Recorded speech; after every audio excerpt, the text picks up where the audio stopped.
Hello बच्चों, कैसे हैं आप। अखिल सर एकेडमी यूट्यूब चैनल पर आपका फिर से मोस्ट वेलकम है।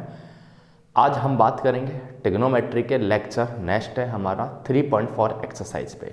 बट उससे पहले मैं आपको बताना चाहूँगा कि बेटा अखिल सर एकेडमी यूट्यूब चैनल पर हमारे यहाँ 8 to 10th साइंस, मैथ और इंग्लिश के लेक्चर अवेलेबल हैं और 11th-12th में फिजिक्स, केमिस्ट्री, मैथ, बायोलॉजी के लेक्चर्स अवेलेबल हैं।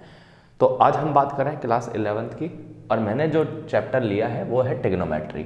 उसकी एक्सरसाइज 3.4 चल रही है और इसके अंदर मैं आज आपको एक एक्सरसाइज आज ही कंप्लीट करा दूंगा इसी लेक्चर में। बस आप इन दो कॉन्सेप्ट को अच्छी तरह सीख लीजिएगा। कौन सा? प्रिंसिपल सॉल्यूशन और एक जनरल सॉल्यूशन। ठीक है, प्रिंसिपल सॉल्यूशन कैसे निकालते हैं? तो भाई सबसे पहले मैं यही कहूँगा कि इन दोनों ही कंसेप्ट में मुझे यूज करना पड़ेगा वो रूल है ASTC रूल।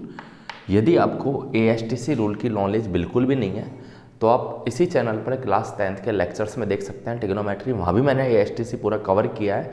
या फिर आप क्लास 11th के ही स्टूडेंट हैं तो क्लास 11th में मैंने कवर किया है। ठीक है, आप देखना कोई से एक वीडियो होगी, शायद वो फर्स्ट लेक्चर हो या सेकेंड हो। और जब भी आप कोई नेक्स्ट लेक्चर देखते हैं बेटा पुराने लेक्चर्स को देखना ना भूलें, जब भी आपका फ्लो बनेगा और आपका पढ़ाई में मन लगेगा।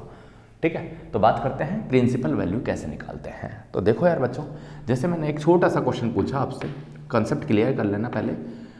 जैसे मैंने आपको एक छोटा सा क्वेश्चन पूछा कि 10x की वैल्यू हमें 1/√3 दी गई है, पक्का। अब मुझे इसकी प्रिंसिपल वैल्यू निकालनी है। पूछेगा प्रिंसिपल वैल्यू बता दो या प्रिंसिपल सॉल्यूशन बता दो, बात एक ही है। पहला टॉपिक देखो आप, पहले टॉपिक में लिखा हुआ है प्रिंसिपल सॉल्यूशन। कैसे निकालते हैं इसका प्रिंसिपल सॉल्यूशन वो सिखा रहा हूँ मैं आपको। तो आप सिर्फ इतना सा बताएं कि 10 की जो वैल्यू है ये वाली, वो 10 कौन से क्वाड्रेंट में पॉजिटिव होता है। क्योंकि ये जो वैल्यू है वो बेटा कैसी है, तो आप कहेंगे सर ये जो वैल्यू है वो हमारी पॉजिटिव है। तो यदि पॉजिटिव है तो समझने का प्रयास करना, ये ASTC होता है फर्स्ट, रिमाइंड करा रहा हूँ आपको। सेकंड ये होगा थर्ड और ये होगा फोर्थ। फिर हम लिखते हैं ASTC में A, S, T और C। तो आप देख रहे होंगे कि जो 10 की जो वैल्यू है, 10 का खुद का जो घर है वो कौन सा है? थर्ड वाला है। मतलब थर्ड क्वाड्रेंट के अंदर 10 की वैल्यू पॉजिटिव मिलती है। राइट या रॉन्ग? तो आप कहेंगे सर राइट। बट इस घर में जाने के लिए हमें इस पाई को प्लस करना पड़ेगा, जब भी हम थर्ड में पहुंचेंगे। ASTC सिखाए। या फिर हम ये 3π/2 जो होता है 270, इसको हमें माइनस करना पड़ेगा, हाँ या ना? बट मैंने आपको ये भी बताया साथ साथ कि 270 और 90 हम यूज करेंगे ही नहीं कहीं। बट आपको मैक्सिमम प्रिंसिपल सॉल्यूशन चाहिए तो हम इन दोनों का यूज करेंगे। तो 10 जो है इसकी हमें पॉजिटिव वैल्यू बतानी है। तो 10 तो बेटा एक तो थर्ड क्वाड्रेंट में पॉजिटिव है, एक आप इसको भी देख रहे होंगे कि फर्स्ट क्वाड्रेंट में A मतलब ऑल पॉजिटिव। तो यहाँ साइन भी, कॉस भी, टेन भी, कॉट भी, सेक भी, कोसेक सब पॉजिटिव है। तो मतलब 10 जो पॉजिटिव है वो दो क्वाड्रेंट के अंदर है। तो सबसे पहले मैं एक एक क्वाड्रेंट की वैल्यू निकालता हूँ। पहले मैं बात करता हूँ यदि ये फर्स्ट क्वाड्रेंट में हो। आप कहेंगे सर थर्ड में और फोर्थ में क्यों नहीं हुआ? तो थर्ड और फोर्थ में, वो सेकंड और फोर्थ में क्यों नहीं हुआ? तो सेकंड फोर्थ में तो 10 नेगेटिव होता है। यदि ये 10 की वैल्यू कोई नेगेटिव होती ना तो मैं सेकंड और फोर्थ पक्का लेता। बट यहाँ पर तो पॉजिटिव वैल्यू है तो फर्स्ट और थर्ड की बात करेंगे। तो 10x दिया हुआ है, आपको x की जगह थीटा भी मिल सकता है।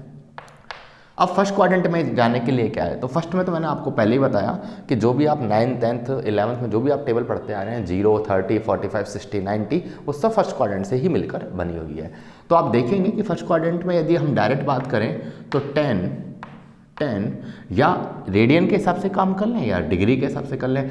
यदि डिग्री की बात करूँगा तो बेटा ये 30 की वैल्यू है, 30 डिग्री। और यदि आप रेडियन के हिसाब से बात करें, कल बात की थी मैंने, π/6 की वैल्यू है। तो मैंने यहाँ पे π/6 लिख दिया डायरेक्ट ही, हाँ या ना? तो इसमें जाने का तरीका क्या है? या तो 0 प्लस कर दो या 90 जो है वो अपना माइनस कर दो। बट हमने बेटा ये वाली लाइन को तो ब्लैक लिस्ट में डाला हुआ है कि 90 डिग्री और 270 तो कुछ होता ही नहीं है। तो सारे काम मुझे 0 करने, तो 0 प्लस करा, समझ रहे हो आप? तो यदि मैं 0 प्लस थीटा करूंगा तो 0 प्लस π/6 करूंगा तो π/6 ही आएगा। तो फाइनली 10 π/6 आएगा। कंपेयरिंग करेंगे तो ऐसे x की जो वैल्यू मिलेगी वो π/6 मिलेगी। ये आपकी क्या है? ये आपका है प्रिंसिपल सॉल्यूशन। कब? जब फर्स्ट क्वाड्रेंट लिया।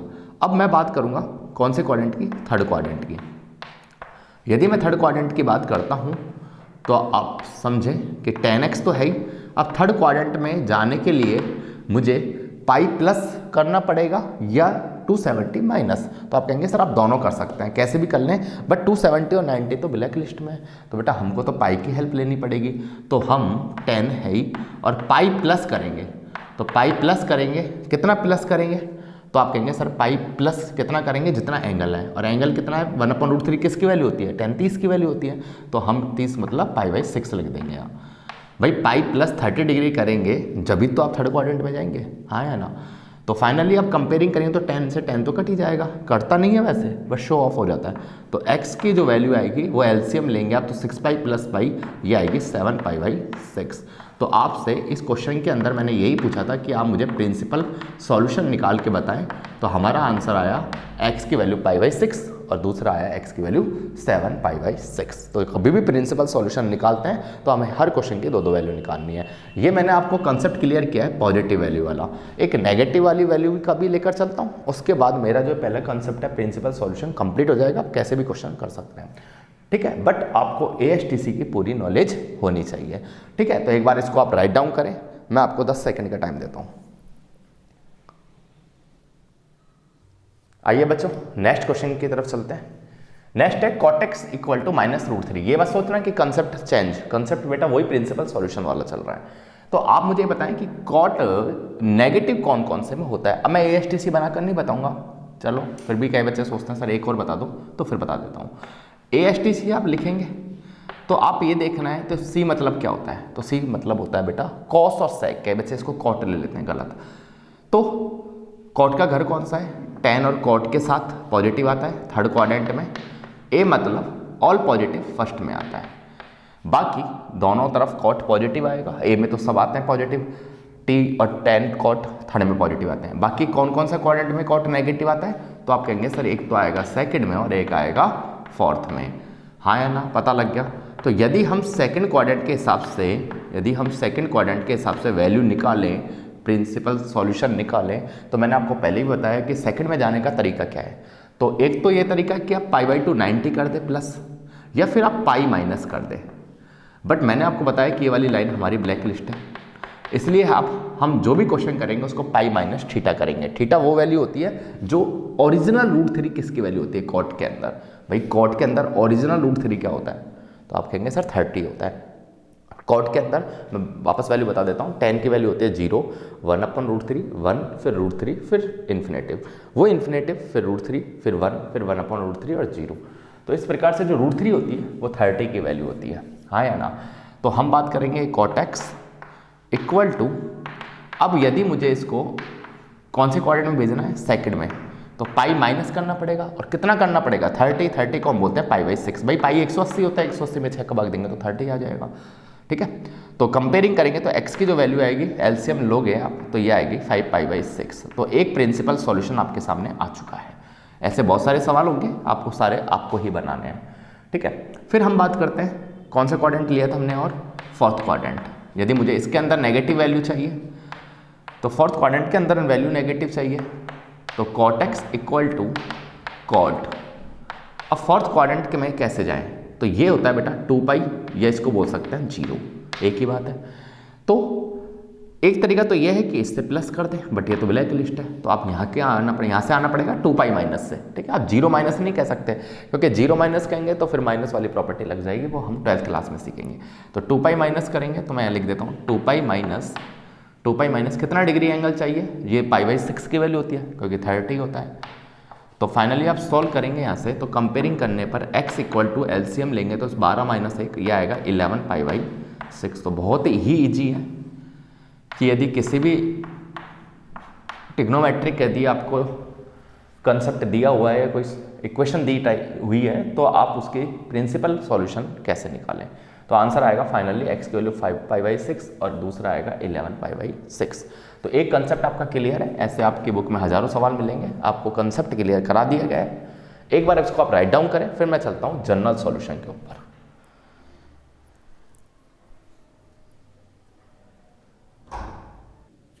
देखो यार बच्चों, अब हम चलते हैं जनरल सॉल्यूशन के कुछ कंसेप्ट पे। तो जनरल सॉल्यूशन में आपको सिर्फ इतना सा याद रखना है कि इनका सॉल्यूशन याद रखना है। यदि sin थीटा बराबर sin अल्फा है, तो जनरल सॉल्यूशन थीटा बराबर होगा थीटा मतलब ये वाला होगा, थीटा बराबर एन पाई प्लस, ये फिक्स है, एन पाई प्लस -1 की पावर एन, और ये अल्फा जो भी एंगल आ रहा है वो एंगल उठा के अपन वहाँ रख देंगे। सेकंड वाली की बात करूँ तो कॉस थीटा बराबर कॉस अल्फा, यदि कहीं भी दिखे तो थीटा जो इधर आ रहा है वो तो इधर लिख दिया हमने, बराबर 2n pi plus minus alpha, वो अल्फा हमने ये वाला उठा के रख दिया। tan थीटा बराबर tan अल्फा है, तो थीटा हमने यहाँ से लिया और थीटा बराबर क्या आ गया, n पाई प्लस अल्फा आ गया। ये बात ध्यान रखना, कई बार वो आपको कंफ्यूज करने का प्रयास करेगा कि साइन कॉस tan ना देकर वो कॉट दे देगा। जैसे मैंने यहाँ पर लिखा, एक सवाल देता हूँ, कंसेप्ट समझना, कॉस थीटा बराबर जैसे कॉट अल्फा दे दिया। अब बच्चे कंफ्यूज हो जाएंगे, सर आपने ये तो बताया ही नहीं, आपने तो सिर्फ sine sine cos cos tan की बात की और आपने दे दिया कॉट। तो आप इस कॉट को tan में चेंज कर लें। कैसे? तो फॉर्मूला पढ़ा होगा 10th क्लास में कि कॉट थीटा जो होता है वो 1/tan थीटा होता है, कॉट अल्फा क्या होता है, 1/tan अल्फा होता है, हाँ या ना। अब आप इसको क्रॉस मल्टीपल कर लें तो फाइनली आपके पास tan थीटा बराबर tan अल्फा ही निकल कर आ जाएगा। उसके बाद आप अपना क्या लगा दें, जनरल सॉल्यूशन लगा दें। जैसे आपको दे दिया जाएगा cosec theta equal to cosec alpha. आप कहेंगे सर ये तो हमने जनरल सॉल्यूशन इसका तो पढ़ा ही नहीं, तो आप इसको साइन में चेंज कर लें तो 1/sin थीटा आएगा, ये 1/sin अल्फा आएगा, और फिर आप इसको क्रॉस मल्टीपल कर लें तो फाइनली क्या आ जाएगा आपके पास, साइन थीटा बराबर क्या आ जाएगा, साइन अल्फा आ जाएगा, और फिर आप जनरल सॉल्यूशन लगा दें। तो एक बार आप इस पूरी लिस्ट को राइट डाउन करें, लिखें, 2 से 3 सेकंड का टाइम देता हूँ, उसके बाद फिर मैं एक प्रॉपर क्वेश्चन लेकर आपको बताऊंगा कि कैसे क्वेश्चन सॉल्व करते हैं। याद रखना बेटा, साइन थीटा बराबर साइन अल्फा, थीटा बराबर n पाई प्लस माइनस 1 की power n alpha, cos theta बराबर कॉस अल्फा, थीटा बराबर 2n pi plus minus alpha, tan theta बराबर tan अल्फा, थीटा बराबर n पाई प्लस अल्फा। एक बार आप इसको राइट डाउन करें कंसेप्ट को, फिर एक क्वेश्चन से बातों को पूरा करते हैं। देखो यार बच्चों, कंसेप्ट समझना, cos 4x बराबर cos 2x है, इसकी जनरल सॉल्यूशन हमें निकालना है। तो अभी मैंने आपको बताया cos ये हम थीटा मानेंगे, कैलकुलेट करेंगे भाई इसको थीटा, और जो उधर आ रहा है उसको हम अल्फा मानेंगे। अल्फा मतलब कोई भी वैल्यू आप ले सकते हैं, बट ये ध्यान रखना ये यहाँ x की वैल्यू निकाल रहा है, तो इधर दोनों तरफ x है, तो फाइनली आपको x निकालना है। जैसे अभी आप नहीं समझे, समझाता हूँ। अभी आपको मैंने एक बताया था जनरल सॉल्यूशन के लिए कि cos थीटा बराबर cos अल्फा आए, तो आपका जो जनरल सॉल्यूशन निकलेगा वो क्या निकलता है, तो निकलता है आपका थीटा बराबर 2n पाई, ये याद होना चाहिए, 2n pi plus minus alpha. तो इसी के हिसाब से मैं काम करूं यहाँ पर, तो आप देखेंगे जो थीटा की वैल्यू होता है ये वाली है, लेफ्ट हैंड वाली 4x, 2n पाई आया अपना, प्लस माइनस, और फिर अपना अल्फा क्या आया, तो अल्फा आया 2x। कोई डाउट? अब आप एक बार पॉजिटिव साइन ले लें। जब पॉजिटिव साइन लेंगे तो यहाँ से 4x इक्वल टू क्या आएगा, 2n पाई प्लस 2x आएगा, पॉजिटिव साइन लेंगे जब, तो ये इधर भेजेंगे तो 4x माइनस 2x क्या होगा, 2x, और इक्वल टू क्या हुआ, 2n पाई। कंपेयरिंग करेंगे तो फाइनली जो x की वैल्यू निकल के आएगी वो आपकी आएगी बेटा वैल्यू n पाई। कोई डाउट है क्या यहाँ तक? ऐसे ही हम बात करें नेगेटिव की, तो नेगेटिव साइन यदि मुझे यूज करना है ना, x की वैल्यू निकालनी है फाइनली आपको, यदि नेगेटिव साइन यूज करना है तो 4x इक्वल टू क्या आएगा, 2n पाई। अब की बार मैं माइनस का 2x लूँगा, है ना, क्योंकि आपके पास देखो यहाँ प्लस माइनस था, तो एक बार प्लस लिया, एक बार नेगेटिव साइन लिया, तो जब ये इधर आएगा तो ये आएगा 6x हो जाएगा 4 + 2, और इधर आएगा 2n पाई। फाइनली आपको तो x की वैल्यू निकालनी है, तो x की वैल्यू आएगी 2n पाई अपॉन में 6, काटोगे इसको तो 3 टाइम्स, तो फाइनली जो x की वैल्यू निकल के आएगी वो x की वैल्यू क्या निकल के आएगी आपके पास, n पाई अपॉन 3। तो यदि आपसे जनरल सॉल्यूशन पूछा जाए तो हमारा जो आंसर आएगा वो आएगा x की वैल्यू n पाई, और दूसरा आएगा हमारे पास x की वैल्यू n पाई अपॉन 3। एक बार आप इसको राइट डाउन करें, क्वेश्चन समझें, फिर इस टाइप के क्वेश्चन और मैं 3-4 कराता हूँ आपको। देखो यार बच्चों, नेक्स्ट क्वेश्चन करते हैं अपन, और मुझे उम्मीद है यदि ये क्वेश्चन आपने समझ लिया कंप्लीट तो आपका जनरल सॉल्यूशन भी कंप्लीट हो जाएगा, बट इसके जो एक्सेप्शन जो अच्छे अच्छे क्वेश्चन है वो भी मैं आपको कराऊंगा। cos 3x plus cos x minus cos 2x, आप ध्यान दीजिएगा इस बात पे कि मैंने आपको पढ़ाया होगा C और D वाले फॉर्मूले, जो बच्चे रेगुलर वीडियो देख रहे हैं उनको पता भी होगा कि cos c plus cos d minus cos e, ऐसा तो कुछ फॉर्मूला होता नहीं है, फॉर्मूला पढ़ा है cos c plus cos d का। तो इसके अंदर आप cos c plus cos d लगाएंगे तो फॉर्मूला याद होना चाहिए। तो फॉर्मूला होता है 2 cos, अब मैं डायरेक्ट लिखूंगा c प्लस डी, मतलब 4x अपॉन 2 करेंगे तो ये आएगा 2x। जिन बच्चों को समझ में नहीं आया पुरानी वीडियो देखें, ठीक है। cos अब की बार c माइनस डी, तो 3x में से x गया तो 2x, और 2x में से 2 का डिवाइड किया अपन ने तो बचेगा सिर्फ x। आगे क्या चल रहा है, आगे चल रहा है माइनस का cos 2x equal to 0। Finally आप cos 2x कॉमन ले लें। जैसे ही cos 2x कॉमन लेंगे तो यहाँ बचेगा 2 cos x minus 1 equal to 0। कोई डाउट है? अब आप मुझे एक बात बताएं कि RHS में 0 कब आ सकता है? तो RHS में 0 जब आ सकता है या तो इसको 0 रखें, भाई 0 यदि लेट कर लेता हूँ मैं इसको तो मल्टीप्लाई करने पर पूरा 0 हो जाएगा, या फिर आप इसको 0 रख लें कि 0 मल्टीप्लाई होने पर पूरा 0 हो जाएगा। तो मैं यहाँ पर cos 2x को 0 के इक्वल ऐड कर लेता हूँ, और या फिर 2 cos x minus 1 equal to 0 कर लेता हूँ। हाँ या ना? बात समझ में आ रही है नहीं आ रही? तो आप कहेंगे जी बिल्कुल आ रही है। अब आपको करना क्या है, आपको करना ये है कि आप यहाँ से इसकी प्रिंसिपल सॉल्यूशन निकाल लें। आप यहाँ से इसका क्या निकाल लें, प्रिंसिपल सॉल्यूशन निकाल लें, क्योंकि जनरल सॉल्यूशन के लिए आप ध्यान देना एक बार, यदि जनरल सॉल्यूशन आप निकालोगे तो कैसे निकालोगे? तो तरीका यही तो होगा, दिखाई दे रहा होगा आराम से। तरीका ये होगा, आपके पास cos 2x है और इस 0 को यदि मैं cos में लूँ तो मैं क्या लिख सकता हूँ बताओ आप? तो आप कहेंगे सर 0 यदि ये है तो आप इसको cos π/2 लिख सकते हैं। बोलो हाँ या ना? बट बेटा cos π/2 क्या होता है? 0 होता है नहीं होता? ठीक है, ये भी बात आपको समझ में आ गई। फिर आपको जस्ट जनरल सॉल्यूशन में बताया था अभी cos थीटा यदि ये है तो इक्वल टू cos अल्फा ये है। तो तरीका क्या था कि 2 थीटा, मतलब थीटा जो रहता है वो equal to 2n pi plus minus alpha होता है। बोलो ना बच्चों हाँ या ना? आ रहा है समझ आपको मैं क्या कहना चाह रहा हूँ? इस वाली बात को रिपीट मैं यहाँ करूँगा और इस वाले का जो सॉल्यूशन है वो ऊपर लिखूँगा। इस बात का ध्यान देना। समझ में आया प्रॉपर में? वापस समझाता हूँ एक बार। cos 2x इक्वल टू 0 पक्का, और cos 2x इक्वल टू 0 क्या होता है? तो cos 90 होता है। cos थीटा बराबर cos अल्फा हुआ तो थीटा बराबर क्या हो गया? 2n pi plus minus alpha. अब हम यहाँ से x की वैल्यू निकालेंगे। मैंने पहले भी कहा आपको हमेशा x पे काम करना है। तो x की वैल्यू तो 2 डिवाइड इधर भी, 2 डिवाइड इधर भी, तो इधर 2 डिवाइड होगा तो यहाँ से तो आएगा n पाई प्लस माइनस, और ये 2 नीचे जाएगा तो 2 मल्टीप्लाई होके 4 हो जाएगा। तो फाइनली एक जनरल सॉल्यूशन आपके पास आ गया। अब आप लोगों के बच्चों का क्या डाउट बनता है?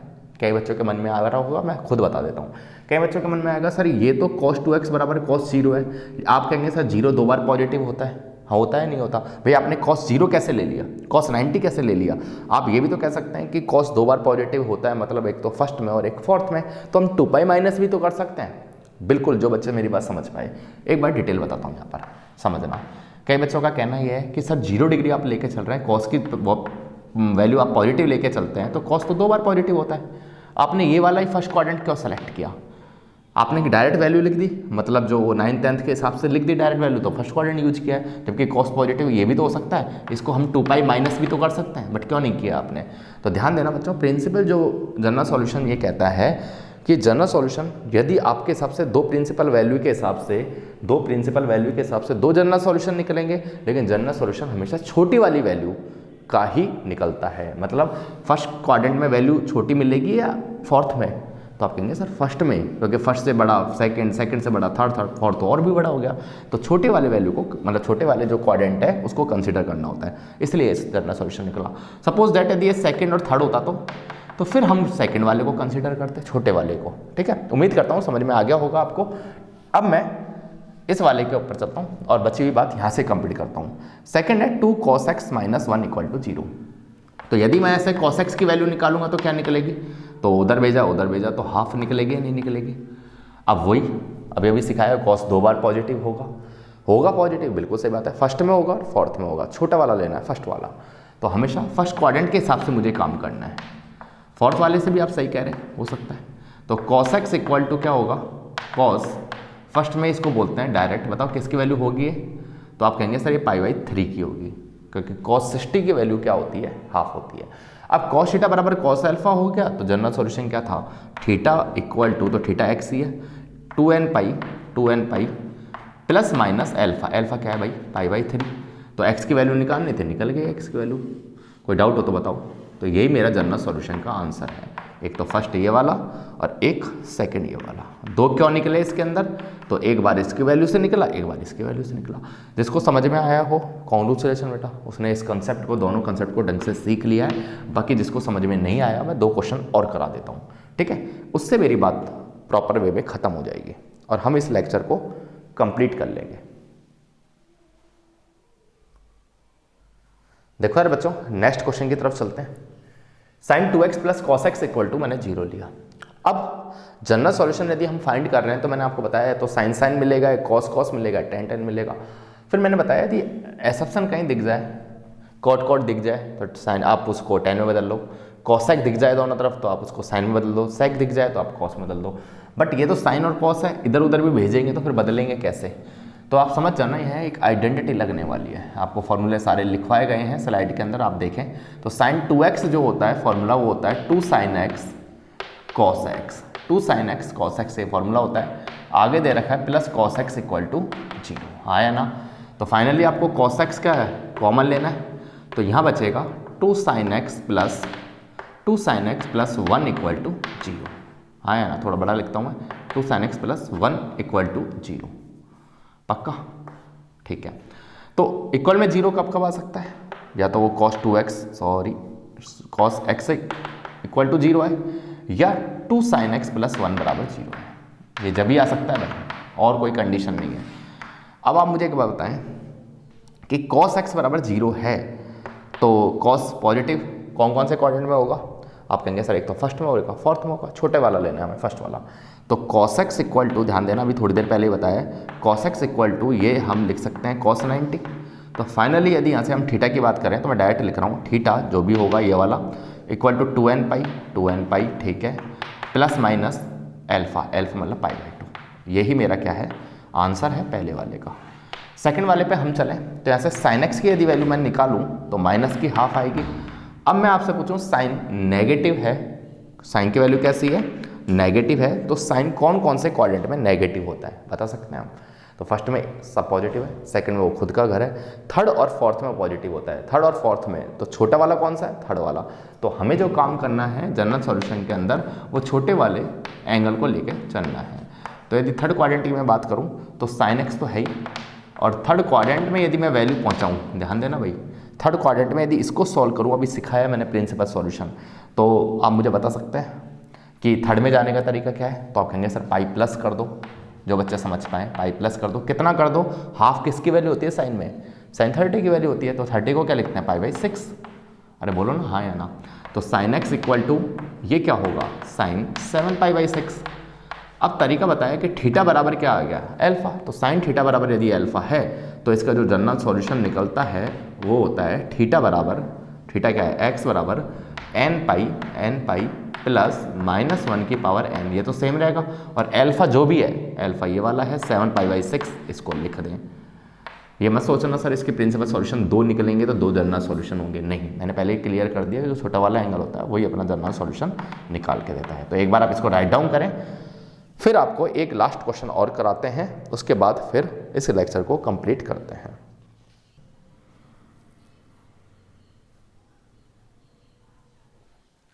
देखो यार बच्चों, आइए, और जितने भी मैं क्वेश्चन कराता हुआ चल रहा हूँ बेटा, आप इनकी प्रैक्टिस जरूर करिएगा, क्योंकि आप वीडियो देख लेंगे से सफलता हाथ से नहीं होने वाली, आप उसका बार बार रिवाइज भी कीजिए, ठीक है।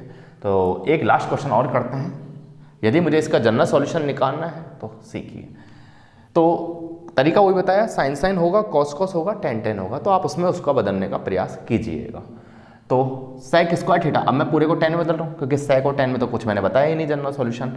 तो फिर तरीका क्या है, तरीका ये है कि आपने पढ़ा होगा फॉर्मूला, सेक स्क्वायर थीटा क्या होता है, याद है किसी को? तो 10th क्लास में एक आइडेंटिटी थी कि sec square theta minus tan square theta equal to 1, और यदि सेक स्क्वायर थीटा की मैं बात करूँ तो मैं इसको लिख सकता हूँ 1 + tan स्क्वायर थीटा, हाँ या ना। तो आप मुझे बताओ, जो एंगल यहाँ पर है वही एंगल सेम यहाँ पर है। तो इसी प्रकार यदि सेक स्क्वायर के आगे 2x है तो इसके आगे भी क्या होगा, 1 + tan स्क्वायर 2x होगा, बोलो ना हाँ या ना। तो tan स्क्वायर 2x होगा। इधर क्या चल रहा है, तो इधर चल रहा है 1 - tan 2x। अब आप देखेंगे कि बोथ साइड 1 है तो ये तो कट जाएगा, यदि आप समझदार बच्चे हैं। यदि ढक्कन बच्चे हैं तो इस 1 को उधर भेजें, फिर -1 आएगा, +1 - 1 कट जाएगा। फाइनली फिर इधर आएगा तो टेन स्क्वायर 2x, और ये इधर आएगा तो ये होगा प्लस का टेन 2x, और इक्वल टू क्या आएगा, तो इक्वल टू आएगा 0। आप क्या करें, आप टेन 2x कॉमन ले लें। जब टेन 2x कॉमन लेंगे तो यहाँ से आएगा ten 2x plus 1 equal to 0, यही तो आएगा। अब RHS में 0 का मतलब क्या है, तो RHS में 0 का मतलब ये है कि टेन 2x जो है वो 0 है, या फिर टेन 2x प्लस 1 क्या है, 0 है। अब बेटा जनरल सॉल्यूशन हमें दो का निकालना है, इसका भी निकालना है, इसका भी निकालना है। पहले मैं इसको लेता हूँ। तो 10, ध्यान देना भाई, टेन 2x बराबर 0 है, तो मैंने पहले ही बताया कि 10 कौन कौन से क्वाड्रेंट में पॉजिटिव होता है। तो आप कहेंगे सर 10 जो क्वाड्रेंट होता है वो या तो फर्स्ट होता है या थर्ड होता है, तो हमें फर्स्ट के हिसाब से काम करना चाहिए, थर्ड। तो आपने बोला सर छोटे वाला थर्ड, मतलब फर्स्ट वाला। तो यदि मैं फर्स्ट क्वाड्रेंट के हिसाब से काम करूँगा, ध्यान देना भाई, फर्स्ट क्वाड्रेंट के हिसाब से काम करूँगा तो टेन 2x इक्वल टू 0 क्या होता है, तो आप कहेंगे सर 0 तो टेन 0 होता है, बोलो ना हाँ या ना। फर्स्ट में जो अपन वैल्यू सीखते हैं उसके हिसाब से टेन 0 होता है। अब टेन थीटा बराबर टेन अल्फा है, तो जनरल सॉल्यूशन याद है, तो आप कहेंगे सर बिल्कुल याद है। तो आपने लिखा है था, मैं लिख भी देता हूँ यहाँ पे, थीटा बराबर एन पाई प्लस अल्फा, ये इसका क्या था, जनरल सॉल्यूशन। तो थीटा क्या है, तो थीटा तो 2x है, इक्वल टू एन पाई जो है वो एन पाई है, प्लस अल्फा क्या है, अल्फा 0 है। तो फाइनली x की वैल्यू क्या होगी यहाँ पे, तो x की वैल्यू होगी एन पाई अपॉन 2। यही मेरा क्या है, उत्तर है, यही मेरा क्या है, आंसर है। फिर थोड़ा सा हम और आगे बात करते हैं, और आगे बात करें तो मैं इसकी बात कंप्लीट करता हूँ कि टेन 2x जो है, टेन 2x जो है वो क्या है, वो उधर भेजेंगे तो -1 है। अब 10 कौन कौन से क्वाड्रेंट में नेगेटिव होता है, तो आप कहेंगे सर 10 जो नेगेटिव होता है, चलो आप बताइए अब की बात, 10 कौन से क्वाड्रेंट में नेगेटिव होता है, तो ए तो सब पॉजिटिव, एस साइन कॉसेक, तो एक तो नेगेटिव होता है सेकंड में और एक होता है फोर्थ में। तो कौन सा क्वाड्रेंट लें, तो आप कहेंगे सर सेकंड वाला लो। अब आप इसको समझें कि सेकंड वाला लिया है तो उसको क्या करेंगे, एक तो होता है 90 प्लस और एक होता है कौन सा, पाई माइनस। तो 90 तो ब्लैक लिस्ट में, तो पाई माइनस करें, तो 10 की वैल्यू पाई माइनस करेंगे, कितनी, एंगल क्या है 1, तो 10 में 1 क्या होता है, पाई/4, यदि आप मेरी बात समझ पा रहे हैं तो फाइनली मैं यहाँ पे लिखता हूँ।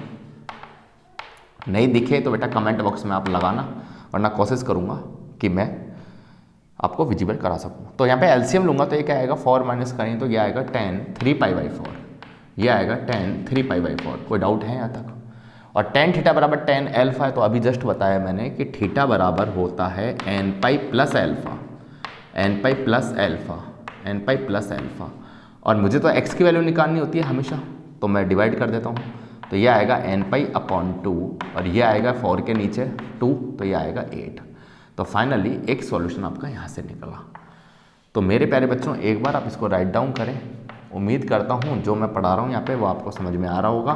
तो आज का जो मैंने टॉपिक लिया था वो लिया था principal solution and general solution. मेरी तरफ से आपके जो एनसीईआरटी के हिसाब से जो 3.4 एक्सरसाइज है उसके विद एग्जाम्पल भी और क्वेश्चंस भी मैंने कंप्लीट करा दिया, जिसमें थोड़ा सा एक हल्का फुल्का चेंज है उस हिसाब से।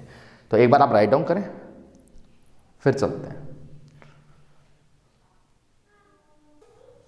हाँ तो बच्चों आज फिर हम इतना ही रखते हैं, ठीक है। तो इस लेक्चर्स के अंदर मैंने आपको 3.4 एक्सरसाइज कंप्लीट पूरी करवा दिया। आप मेहनत करिएगा, और यदि आपको लेक्चर्स हमारे पसंद आ रहे हैं, बाकायदा मेरे ही नहीं, मतलब मैथ के ही नहीं, आप फिजिक्स के भी, आप केमिस्ट्री के भी, आप बायोलॉजी के भी, यदि आप 10th क्लास में आपके छोटे भाई बहन पढ़ते हैं, कोई रिलेटिव हैं, तो उनको बताएं कि अखिल सर एकेडमी यूट्यूब चैनल चल रहा है, वहाँ पर सर एक एक लेक्चर्स को, एक एक चैप्टर को बहुत डिटेल में पढ़ा रहे हैं, ठीक है। तो बहुत सारे टीचर्स इस प्लेटफॉर्म पे काम कर रहे हैं ऑनलाइन, तो आप भी मेरा साथ दीजिएगा और जितने भी लेक्चर्स आते हैं उनकी वीडियो को आगे से आगे शेयर करिएगा, ठीक है। इसमें आपका भी भला है और हमारा भी है, हमें सिर्फ छोटा सा मोटिवेशन मिलता है, ठीक है, कि हमारे बच्चों को, हमारे जो लेक्चर्स हैं उनको बच्चे लाइक करते हैं। फिर मिलते हैं बच्चों, और कमेंट ज़रूर करिएगा कि लेक्चर समझ में आया है, किसी प्रकार का कोई कन्फ्यूजन है तो नेक्स्ट वीडियो में आपको सॉल्यूशन बता दिया जाएगा। फिर मिलते हैं बच्चों, okay bye, good night, take care, sweet dreams, see you soon, see you in, see you later. भगवान आप सभी का भला करे, हंसते रहो, मुस्कुराते रहो, तंदुरुस्त रहो, बाय, ऑल द बेस्ट।